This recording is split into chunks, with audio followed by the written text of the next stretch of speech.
Class 10 Biology. Good morning, students. Today we will continue the same chapter of Unit 2, that is absorption by roots, the process involved. In the previous class, we have seen the need of water and minerals for plant. Today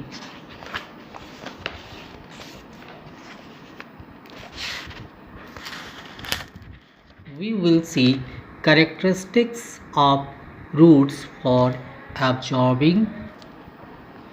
In this topic, we will study regarding the structural formation of roots that increases the efficiency of root for the maximum absorption of water and minerals. Once more, in this topic, that is characteristics of roots for absorbing water, study regarding the structural formation of roots to increase the efficiency of absorbing maximum water and minerals. So altogether there are three characteristics. First, surface area of roots is enormous. Second, root hairs contain cell shape of a higher concentration than that of all the surrounding water. And third, root hairs have thin walls. So these are the three characteristics that increases the efficiency of roots for the maximum absorption of water and minerals. See here, the ability of the roots to draw water from the soil is dependent on three characteristics. Means their structural formation is somewhat to draw water from the soil. First, a huge surface area provided by rootlets and root hairs. Second, root hair containing the solution at a concentration higher than that of the surrounding soil water. And third, root hairs have thin walls. In the previous class, we had discussed that roots of a plant cannot absorb water and minerals because they have thick wall. Instead of having roots, they have enormous root hairs and the rootlet. Minor roots are known as root hairs and they have hair-like structures known as root hairs. So this is the root late and these hair-like structures are known as root hair. So a root have enormous root hairs that increases enormous surface area. So enormous surface area provide a maximum surface area for the absorption of water. Clear all of you? So the first characteristic is enormous surface area provide maximum area for the absorption of water and minerals because root hairs have thin walls that allow for the diffusion of water and minerals. Second, root hairs contain cell shape of a higher concentration than that of the surrounding water. See this example. There are two water tanks connected by a common tube. So this is the common tube connecting both water tanks. Suppose tank A contain higher level of water and tanker B contain less water. So it is clearly or it is universally said water from higher level move into the lower level. So it is concluded that gases and liquids move from their higher concentration to the lower concentration. Clear all of you? Once more, water, or we can say that liquids and the gases move from their higher concentration to the lower concentration. See this figure. A root contain root hair, and this is the maximize figure of a root contain root hair. So this is the root hair, and this root hair cell contain vacuole. This vacuole contain a solution known as cell shape,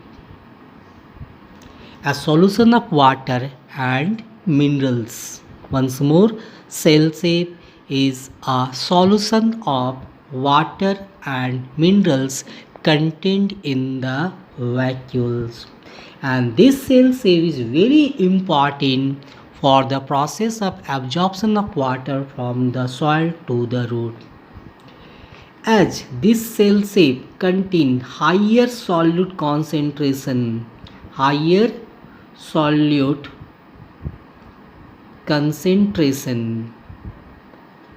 so the solvent concentration should be lower solvent concentration. If cell shape contain higher solute concentration, then the solvent concentration will be lower. Clear all of you? And such solution is known as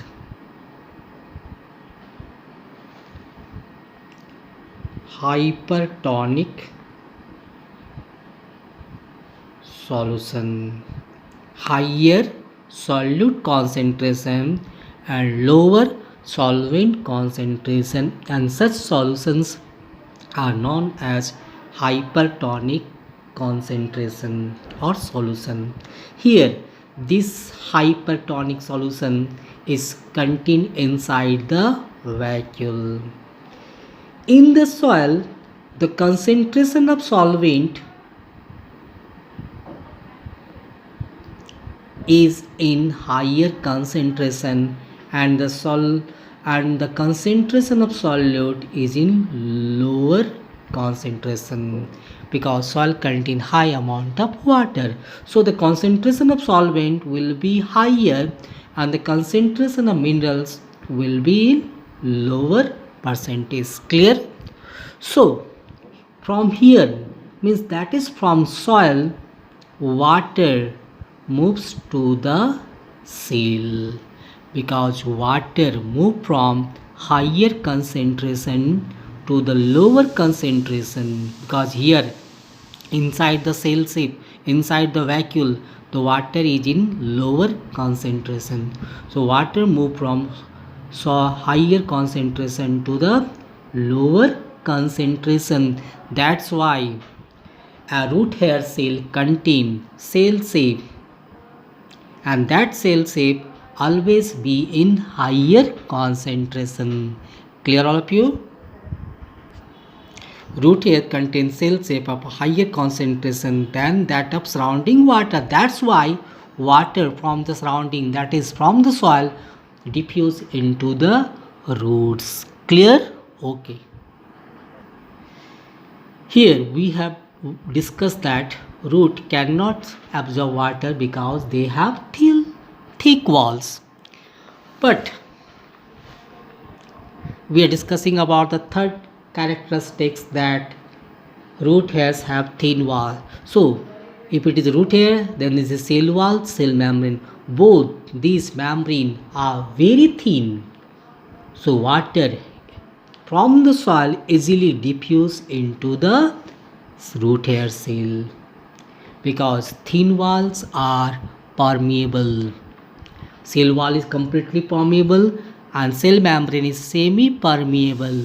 Both these membrane collectively form a diffusion membrane, and this diffusion membrane is highly thin that allow for the diffusion of water from the soil to the roots. Clear? So these are the three characteristics that increases the efficiency of roots for the maximum absorption of water and mineral from the soil to the roots.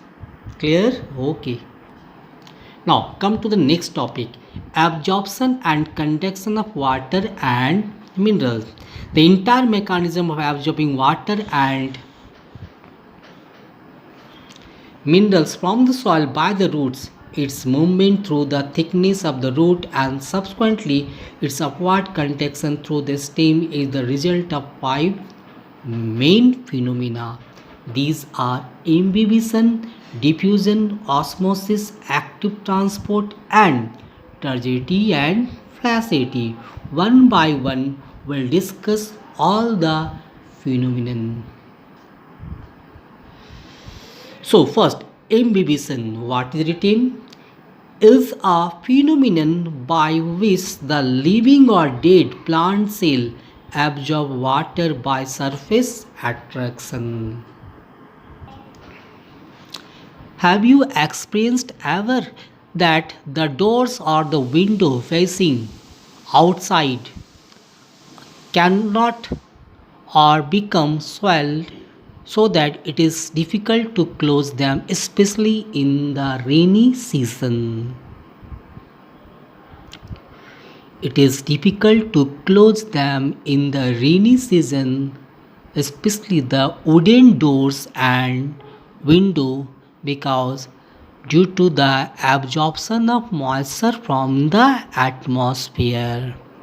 So the process of absorbing moisture by the living or dead plant cell, because woods are the that are changed into a particular furniture becomes dead or a living, can absorb water from the atmosphere by a process known as imbibition. Suppose this is a wooden piece. If this wooden piece will placed in open air, especially during the rainy season, it will absorb water from all the surface by a phenomenon, by a method known as surface attraction. Means whatever the water molecules present over the surface of this wood will absorbed, because this is once it was a living, now it become dead. So whatever the living or dead things absorb water by surface attraction by a process known as imbibition. Clear? Even the gram seeds, if kept open, it start germinating only by the method of absorption by imbibition. Clear? Okay. Now come to the next phenomena, diffusion. Diffusion is the free movement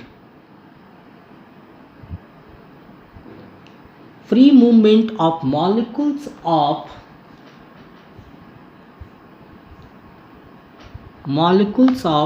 solute, solvent,